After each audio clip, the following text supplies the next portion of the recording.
नमस्कार. लग्नाचा विषय आहे, त्यामुळे उत्साह भरपूर असेल. आपण सुरुवात एका गेमनी करणार आहोत. ठीक आहे? तुम्ही सगळेजण सिनेमे बघता, फिल्म्स बघता? गुड. आता तुमचा सगळ्यात लाडका सिनेमा डोळ्यासमोर आणा. सगळ्यात लाडकी फिल्म आणलीत? ती थोडीशी बाजूला ठेवूया. आता तुमचा सगळ्यात लाडका ॲक्टर डोळ्यासमोर आणा, अभिनेता. ओके. सगळ्यात लाडकी ॲक्ट्रेस डोळ्यासमोर आणा. सर तुम्ही पण. सगळ्यात लाडका फिल्म डिरेक्टर, चित्रपट दिग्दर्शक डोळ्यासमोर आणा. सगळ्यात लाडका म्युझिक डिरेक्टर डोळ्यासमोर आणा. सगळ्यात लाडका व्हिलन डोळ्यासमोर आणा. आणलात? आता ही जी सगळी तुमची लाडकी मंडळी आहेत, ती सगळी एकत्र तुमच्या लाडक्या फिल्ममध्ये आहेत का? 99.99% याचं उत्तर नकारार्थी देतात. ही जी तुमची लाडकी फिल्म आहे ती म्हणजे अनुरूप जोडीदार असते. आपण इकडे परत येणार आहोत.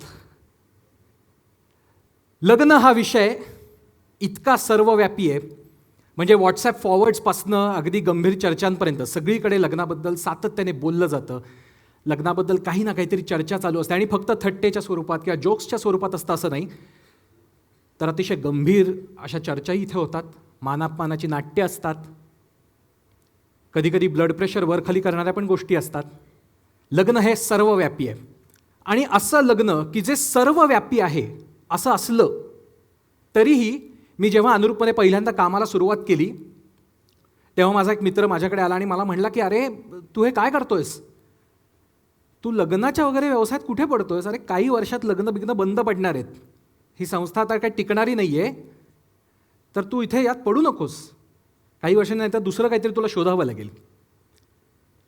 त्याचं थोडक्यात म्हणणं असं होतं की घराघरात लॅपटॉप्स आल्यानंतर आणि हाताहातात स्मार्टफोन्स आल्यानंतर तू आता टाईपरायटर विकायच्या व्यवसायात पडतोयस. मी अनुरूपपणे काम करायला लागून ही घटना घडूनही जवळपास 8 वर्ष झाली, आणि अजून तरी मला लग्न संस्था संपायला सुरुवात झाली आहे असं बिलकुल जाणवत नाही. आणि फक्त माझा व्यवसाय किंवा माझं पोट यावर अवलंबून आहे म्हणून मी म्हणतोय असं नाही, अतिशय जबाबदारीने मी म्हणतोय. असं मी का म्हणतोय हे बघायचं तर थोडंसं लग्नाचा इतिहास काय, लग्न ही व्यवस्था कुठून आली हे बघणं गरजेचं आहे. साधारणपणे अशी थिअरी आहे, बरेचसे तज्ज्ञ असं मानतात की 10-12 हजार वर्षांपूर्वी माणसाला शेतीचा शोध लागला. आपण म्हणजे सगळे होमोसेपियन्स 2 लाख वर्ष या पृथ्वीवरती आहोत, पण 10-12 हजार वर्षापूर्वी माणूस टोळ्यांमध्ये फिरणारा हा स्थिरावला, कारण शेतीचा शोध लागला. या शेतीच्या शोधानंतर 2 महत्त्वाच्या गोष्टींचा जन्म झाला. एक म्हणजे स्वतःचं घर जे कायमस्वरूपी असतं, आणि दुसरं म्हणजे शेत. थोडक्यात एकाच शब्दात सांगायचं तर मालमत्ता, स्थावर मालमत्ता ही गोष्ट उदयाला आली. त्याच्या आधी ती नव्हतीच. त्या स्थावर मालमत्तेबरोबर अजून एक गोष्ट निर्माण झाली. अजून एक गोष्टीचा विचार माणसाने करायला सुरुवात केली, ती म्हणजे वारसा हक्क. मी गेल्यानंतर माझ्या घराचं आणि माझ्या शेतजमिनीचं काय होणार, आणि ते मग माझ्याच मुलाला मिळालं पाहिजे, अशा या विचारातून माणसाच्या सुपीक डोक्यातून जो उपाय आला तो म्हणजे लग्नव्यवस्था. 10-12 हजार वर्षांचा इतिहास आहे लग्नव्यवस्थेला. साहजिकच अतिशय डीप रूटेड, अतिशय मुरलेली अशी ही व्यवस्था आहे, जगातल्या सगळ्या संस्कृती धर्म यांच्यापेक्षाही जुनी. त्यामुळे जेव्हा लग्नव्यवस्था आली आणि त्यानंतर अर्थातच या संस्कृती आणि धर्म सगळ्या गोष्टी आल्या, तेव्हा या सगळ्या धर्मांनी, संस्कृतींनी, सगळ्या समाजांनी त्यांचे जे नियम केले ते अर्थातच लग्नाच्या भोवती गुंफत केले, आणि लग्न ही व्यवस्था अधिकाधिक बळकट होत गेली. काळ बदलला, नवनवीन गोष्टी येत गेल्या. स्थळ काळ परिस्थितीनुसार लग्नामध्येही खूप सारे बदल होत गेले, आजही होत आहेत. आजचे पालक मात्र, म्हणजे लग्नाच्या वयात असलेली जी मुलं मुली आहेत, लग्नाचं वय हा परत एक गंभीर विषय, पण साधारण जे लग्नाचं वय मानलं जातं त्या वयातल्या मुलामुलींचे जे पालक आहेत ते सगळे पालक अतिशय चिंताग्रस्त आहेत असं आम्हाला जाणवतं. म्हणजे मुलामुलींच्या लग्नाची काळजी कायमच होती. 10-12 हजार वर्ष असणारच आहे ती पालकांना. पण आजचे पालक चिंताग्रस्त आहेत असं आम्हाला जाणवतं. आमच्या एका प्रोग्रामचं नावच आहे लग्न मुलामुलींची चिंता पालकांची, खास पालकांसाठीचा कार्यक्रम. असे सगळे पालक चिंताग्रस्त का आहेत? काय नेमकं घडलं आहे? उदाहरणादाखल मी काही 2-3 प्रसंग सांगतो, काही घटना सांगतो आणि मग तुमचंच लक्षात येईल. एक 2-3 वर्षापूर्वी असेल, थोडं जास्त 3-4 वर्षापूर्वी माझ्याकडे ऑफिसमध्ये एक मुलगी आली होती तिच्या आईबरोबर. आणि मला भेटणाऱ्या सगळ्या मुलामुलींप्रमाणेच तिने सुरुवात केली. माझ्या तशा काही फार अपेक्षा नाही आहेत, पण असं म्हणत एक मोठी यादी माझ्यापुढे तिने वाचली अपेक्षांची. त्यातली एक अपेक्षा मात्र फार इंटरेस्टिंग होती. ती मला म्हणली की मी कल्याणी नगरमध्ये राहते, माझं ऑफिस तिथूनच 10 मिनिटावरती नगर रोडला आहे आणि मला असाच मुलगा शोधून द्या की जो त्याच 2 किलोमीटरच्या परिघात राहतो. मी Kalyani Nagar, Koregaon Park, Nagar road, that's it.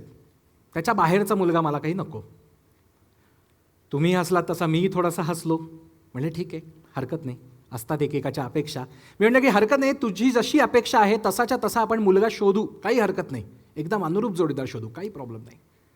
10 मिनटं काय, 5 मिनटावरती राहणारा मुलगा शोधू. फक्त माझा एक प्रश्न असा आहे की हे का, म्हणजे काय असं आहे?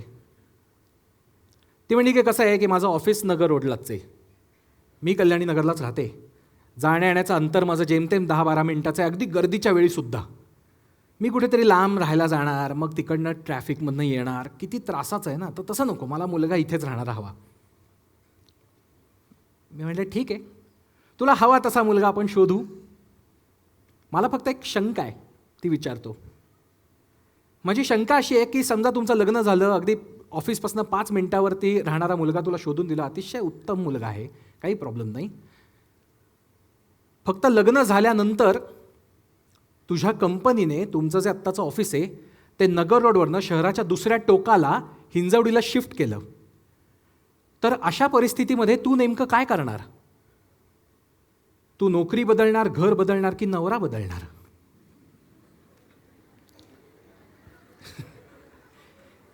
ह्याच्यावरती तिच्याकडे काही उत्तर नव्हतं आणि ती अत्यंत निरागसपणे, इनोसेंटली मला म्हणली की खरंच मी या गोष्टीचा विचारच केला नाही आहे.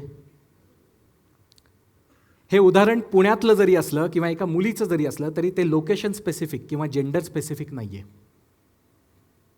ही परिस्थिती सगळीकडे आहे. म्हणजे मुंबईत आपण गेलं तर वेस्टर्न लाईनची मुलगी सेंट्रल लाईनला जायला तयार नसते, पुण्यातली व्यक्ती साताऱ्याला यायला तयार नसते, साताऱ्यातली व्यक्ती कदाचित बीडला जायला तयार नाही होणार. जेंडर स्पेसिफिक कसं नाही आहे त्याचं उदाहरण देतो.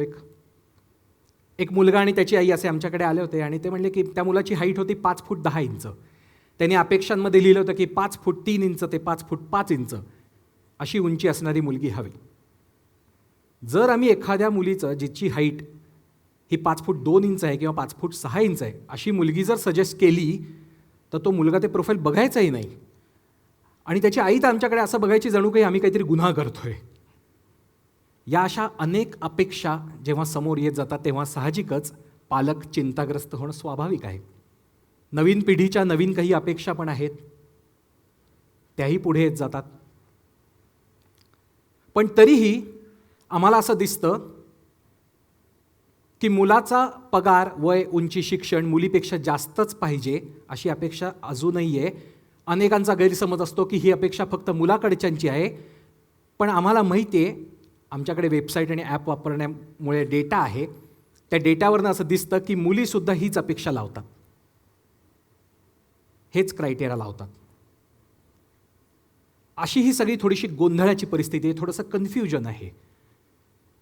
आणि असं का बरं आहे, असं का बरं घडतं आहे?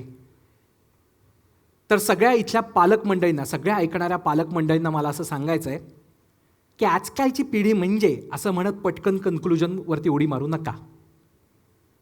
हे असं का घडतं आहे, नेमकं याचं मूळ कुठे आहे ते समजून घेणं गरजेचं आहे.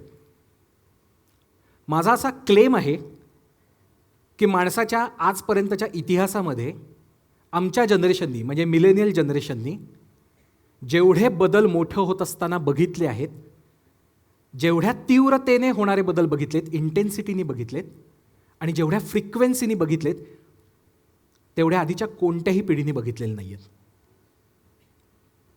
म्हणजे विचार करा की इसवी सन 140मध्ये जन्माला आलेली व्यक्ती आणि इसवी सन 150मध्ये जन्माला आलेली व्यक्ती यांचं एकूण जर आयुष्य आपण बघितलं तर त्यांच्या दोघांच्या आयुष्यात फारसा फरक नव्हता, त्यांच्या अनुभव विश्वात फारसा फरक नव्हता.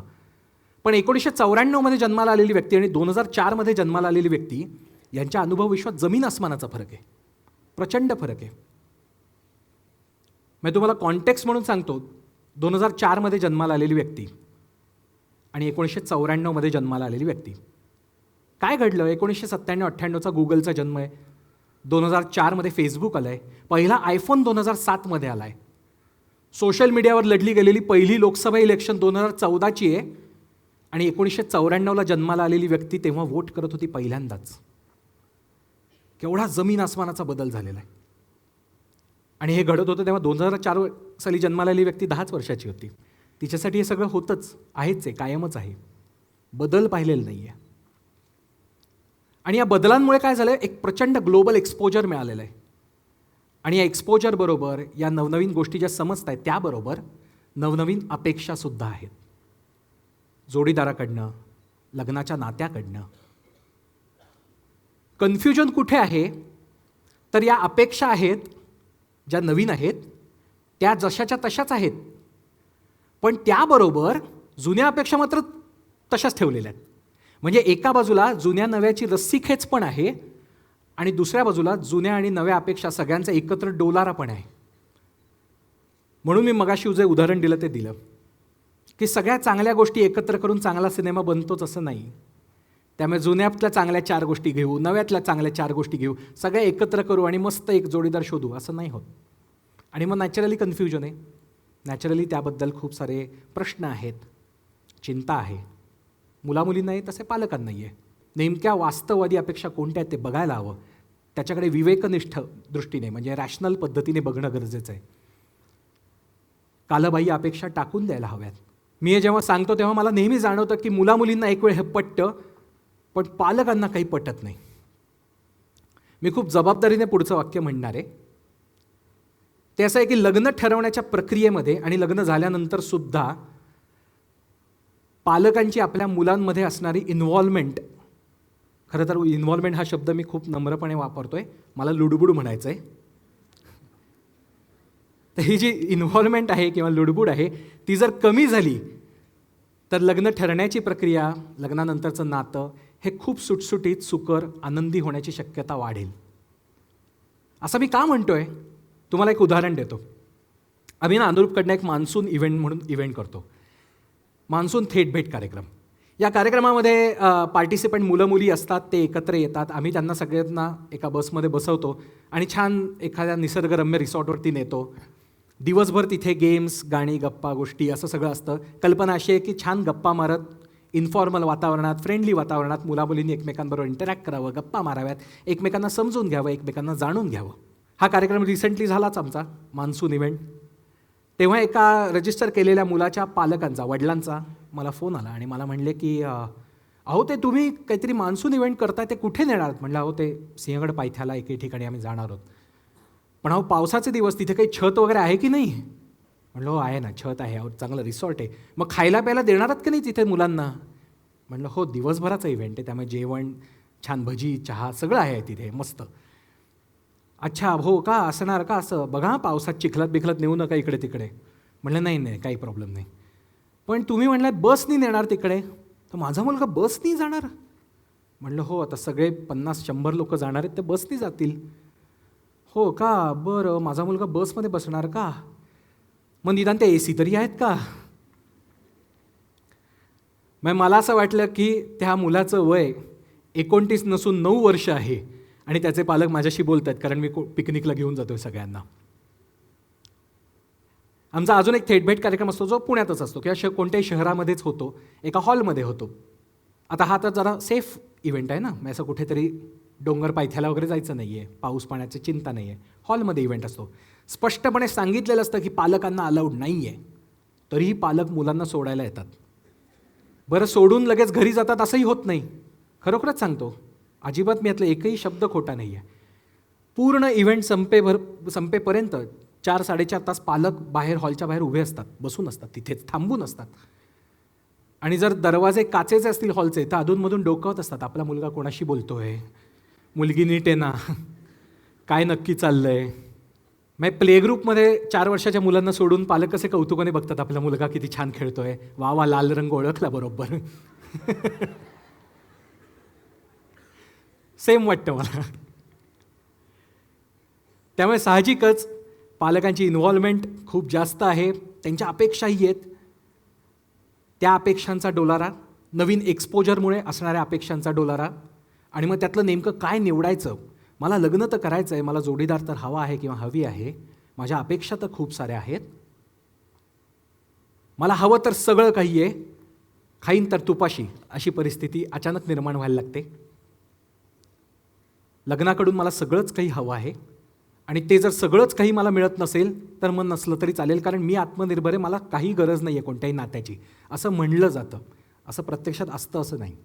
इथपर्यंत बोलल्यानंतर मला अनेक जण लिव्ह इनबद्दल विचारतात की लिव्ह इनचं काय हो, आजकाल काय परिस्थिती, लग्नाविनाच लोक राहतात, काय करायचं. मला असं जाणवतं, मी अनेक मुलामुलींशी बोलतो, लिव्ह इनमध्ये राहिलेल्या लोकांशी सुद्धा बोललो आहे, आणि मला असं दिसतं की लिव्ह इन ही गोष्ट लग्नाऐवजी म्हणून काही आलेली नाही आहे अजून तरी. ती लग्नाआधीची एक स्टेप म्हणून आपल्याला सध्या दिसते. मग आपण थोडे दिवस राहून बघू आणि मग लग्न करू. आणि असं का बरं होतं आहे याचं एक कारण सांगतो. लग्न जेव्हा पहिल्यांदा आलं आपल्या सर्व मानवजातीच्या आयुष्यात 10-12 हजार वर्षांपूर्वी, तेव्हा काय घडलं.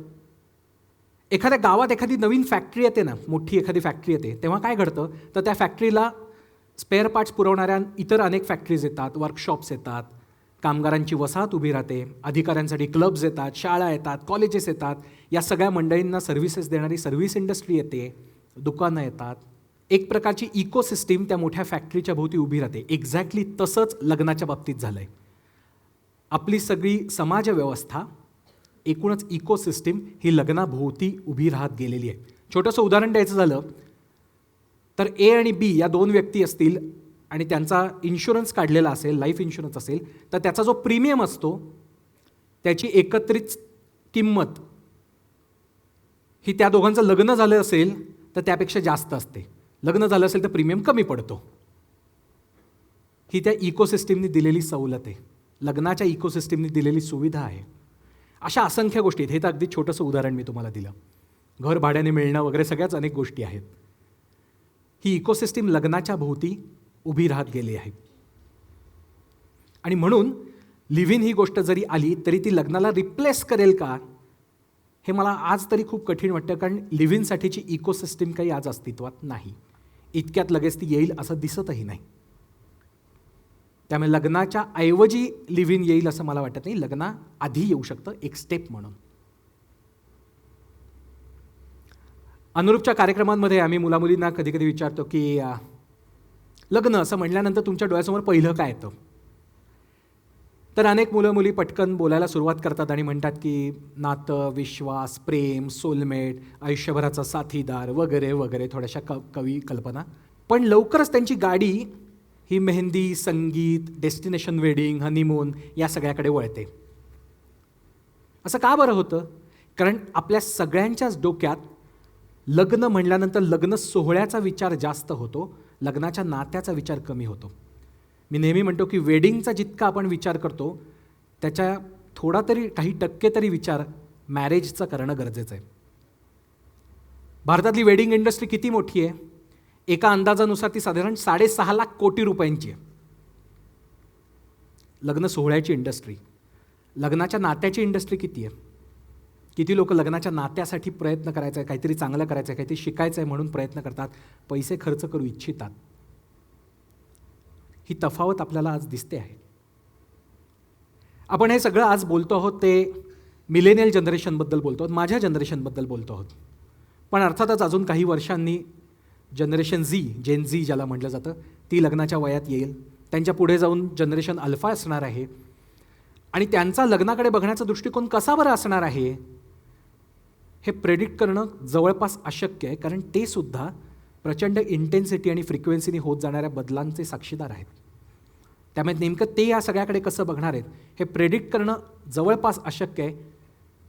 पण नेमकं ते या सगळ्याकडे कसं बघणार आहेत आणि कशा पद्धतीने हा विषय पुढे जाणार आहे, नातेसंबंध कशी असणार आहेत, हे सगळं बघायला तुम्हा सगळ्यांइतकाच मी सुद्धा उत्सुक आहे.